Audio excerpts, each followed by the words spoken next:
provenientes da verdade. Vamos lá, vamos recapitular aqui. O versículo 23 e 24. A serem renovados no modo de pensar. Primeiro, eu ouvi falar de Jesus, eu fui ensinado, como diz aqui o versículo de número 21, eu fui ensinado nele, eu fui ensinado por ele, e eu ouvi e fui ensinado de acordo com a verdade que estava nele. Então, eu fui orientado a me despir do velho homem e a me revestir do novo, como diz aqui o versículo 23, a serem renovados no modo de pensar.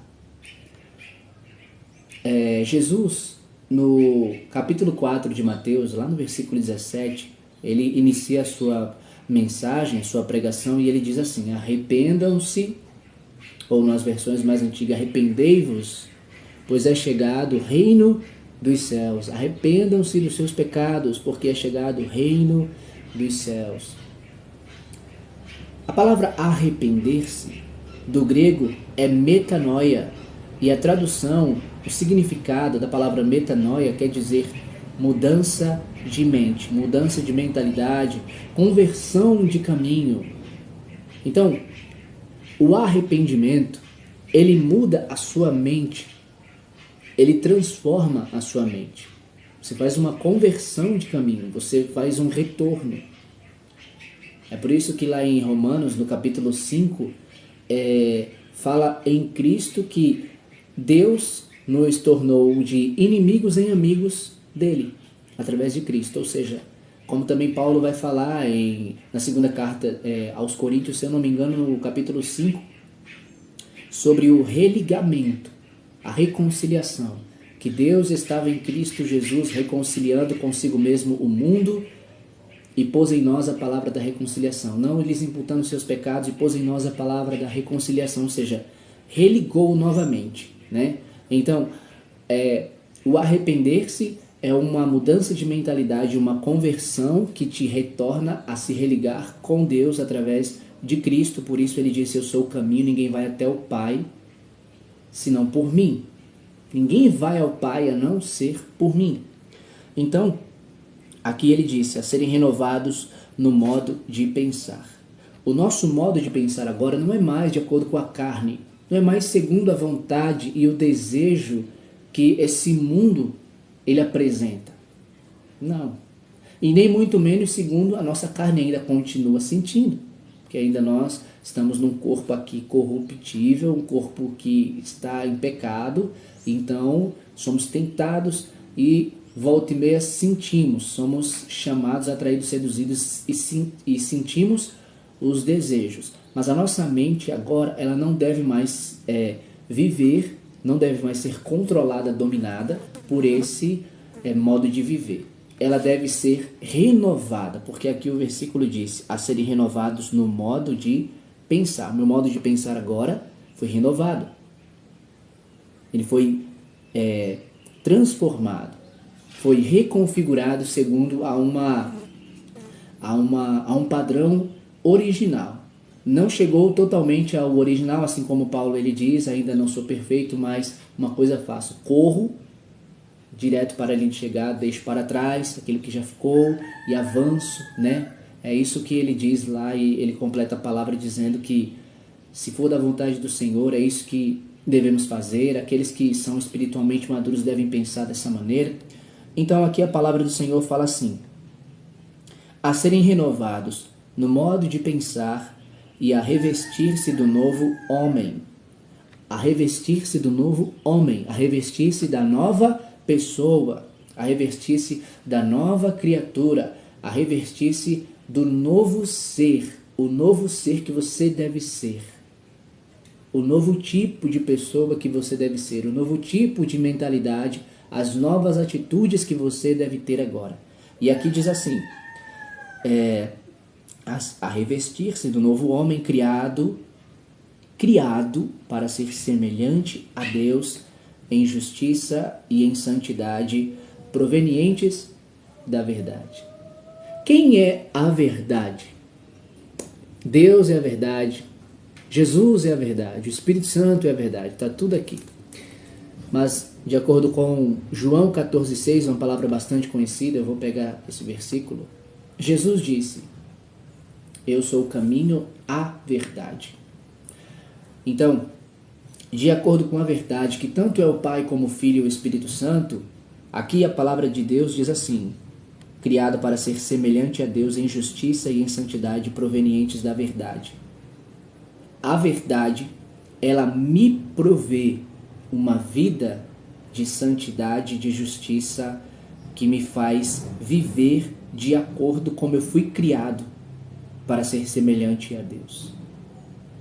Lembrem-se que Deus é santo, e como Pedro mesmo diz lá no capítulo 1, do versículo 13 ao 16, se eu não estou enganado, quando ele diz para que em tudo que a gente fizer, eu vou até abrir aqui porque ela é uma palavra que tem um assunto completo, é isso que nós estamos falando.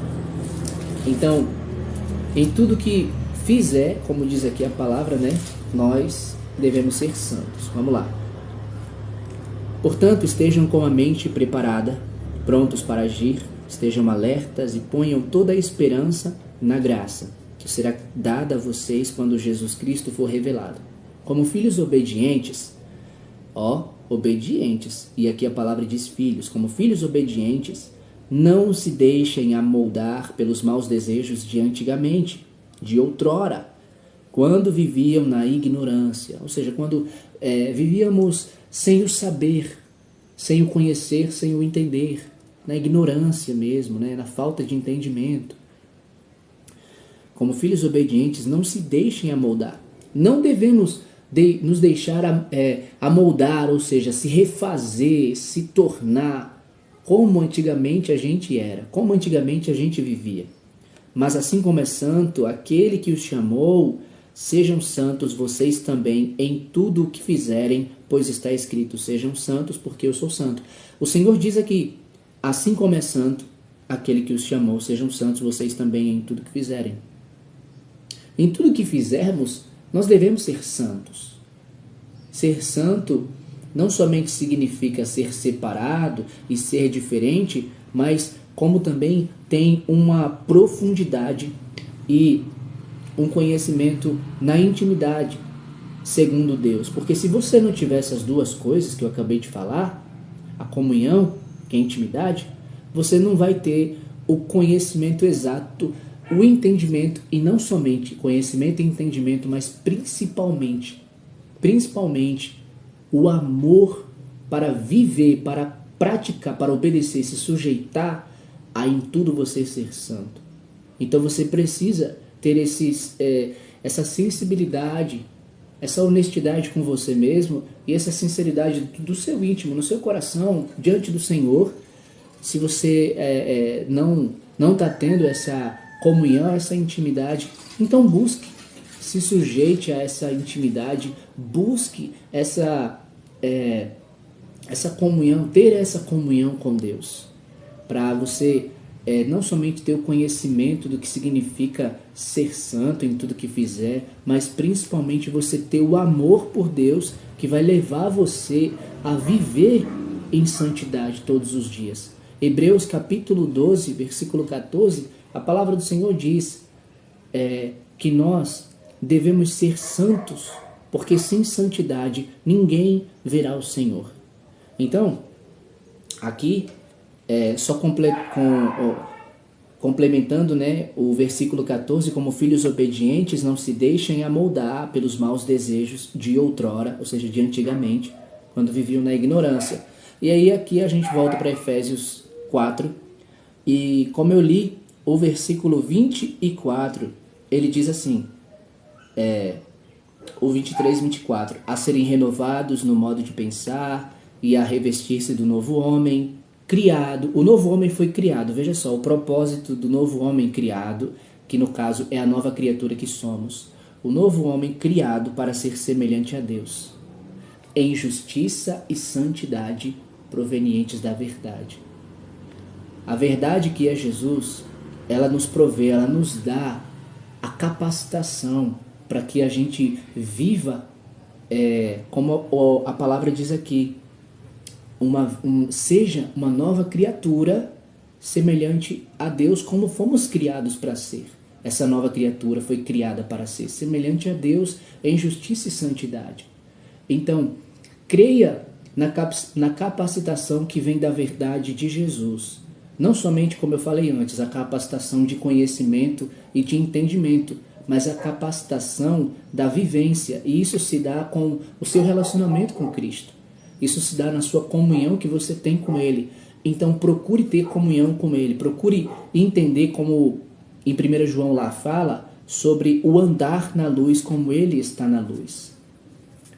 A luz, ela dissipa as trevas, como João fala no capítulo 3.